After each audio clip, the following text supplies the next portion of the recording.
तुम्हें कोई कष्ट पहुंचावे तो पत्थर सरीखे हृदय के हो जाओ, कठोर हृदय, सह जाओ चुपचाप। जैसे पत्थर में चोट पहुंचावे तो कोई फर्क नहीं पड़ता, ऐसे ही तुम्हारे ऊपर कोई फर्क नहीं पड़ना चाहिए। ये भगवत प्राप्ति के लिए सहनशीलता अनिवार्य है।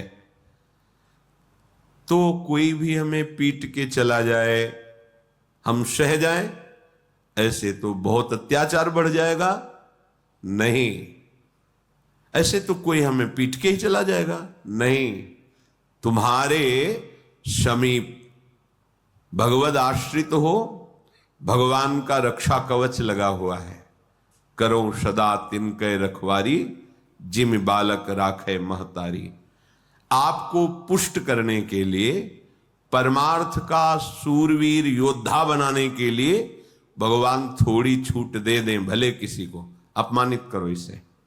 देखो कैसा लगता है इसको। अपमानित किया, वो बहुत दुखी हुआ, रो दिया प्रभु से। फिर प्रभु किसी न किसी रूप में शास्त्र, संतजन, गुरुजनों से समझाएंगे, ये तुम्हारी स्थिति ठीक नहीं है, सहना सीखो। जब ये द्वंद्वों को सह जाओगे तब महाप्रेम को सहने की सामर्थ्य आएगी।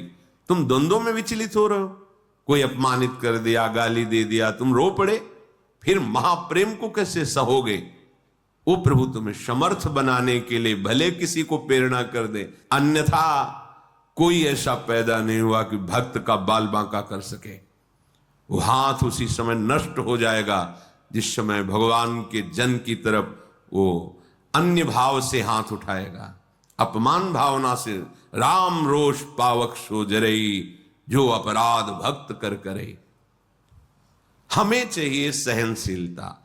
अगर कोई हमें कटुवचन कह रहा है, कोई पीड़ा पहुंचा रहा है, चुपचाप सह जाओ। ये भगवान आपको मजबूत करना चाहते हैं, प्रेम मार्ग का शूरवीर योद्धा बनाना चाहते हैं। तुम्हारे हृदय में ऐसी सामर्थ्य दे, सच्ची मानिए। नहीं तो बड़े बड़े महापुरुषों को इतनी सामर्थ्य है उनमें, भगवान अधीन है और उनको भी कोई पीट दे, कष्ट दे दे, ये खुद विधान बनाते हैं।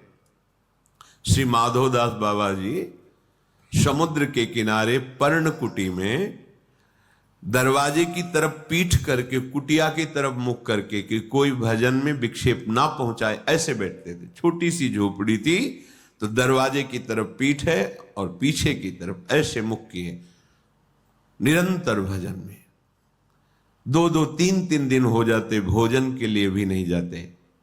श्री भगवान करुणा करके स्वयं जगन्नाथ जी अपने भोग की थाल लेकर आए। बाबा, ये जगन्नाथ जी का प्रसाद है, प्रभु ने भेजा है, पालो। हाँ, रख दो, हमारा भजन पूरा होगा, हम उठेंगे, प्रसाद पालेंगे, थाल यहीं धो के रख देंगे, तुम ले जाना। अच्छा बाबा, रख के चले गए। समय हुआ भजन पूरा, तो देखा है तो स्वर्ण की थाल भगवत प्रसाद आनंदित होकर पाया और समुद्र में मार्जन करके थाल रख दी। अब वहां थाल गायब हो गई भोग की। किसी ने बताया, हमने देखा समुद्र किनारे पर्णकुटी में वो थाल धुली हुई रखी, माधवदास बाबा क्या। भगवत पार्षद जन आए, तुमने थाल चुराई, पिटाई की? कुछ नहीं बोले। भगवान ने भोग प्रसाद दिया, तो जैसे उसमें आनंद, ऐसे भगवान के पार्षद धक्का मुक्की करके पिटाई करे, उसमें आनंद। किसने के? उनको ये समझ नहीं है कि ऐसे एकांतिक गर्भगृह से भोग की थाल भला बाबा के, और अगर ले जाते तो सब बाहर ही तो बैठे थे ध्यानस्थ कि भगवान भोग आरोग रहे, पार्षद बैठे हुए चिंतन कर रहे। पर वहां प्रभु पिटाई करवाना चाहते थे। नहीं, किसी की ताकत है कोई छूले भक्त को, क्यों करवाना चाहते? अपने भक्त को मान रहित, देह भाव रहित, हृदय में ऐसा महान पुष्ट भगवत प्रसाद पा रहे हैं, भगवत पार्षदों से पिटाई दोनों समान। इसीलिए भक्तजनों के साथ कभी कभी ऐसे बर्ताव हो जाते हैं, तो उनको ये नहीं सोचना चाहिए कि कहां गए भगवान, रक्षा क्यों नहीं की। वो चाह रहे हैं तुम इतने सहनशील बनो, तुम इतने महान हृदय वाले बनो। तो हमें तो पीड़ा हो रही है और हम महान हृदय वाले बने, हमारा तो अपमान करा दिया, फिर तुम शरणागत किसके हुए? समर्पण तुम्हारा किसका हुआ? ये शरीर जड़ है, इसी में तदात्म होने के कारण दुख सुख का, जन्म मृत्यु का ये महान बंधन प्राप्त हुआ है।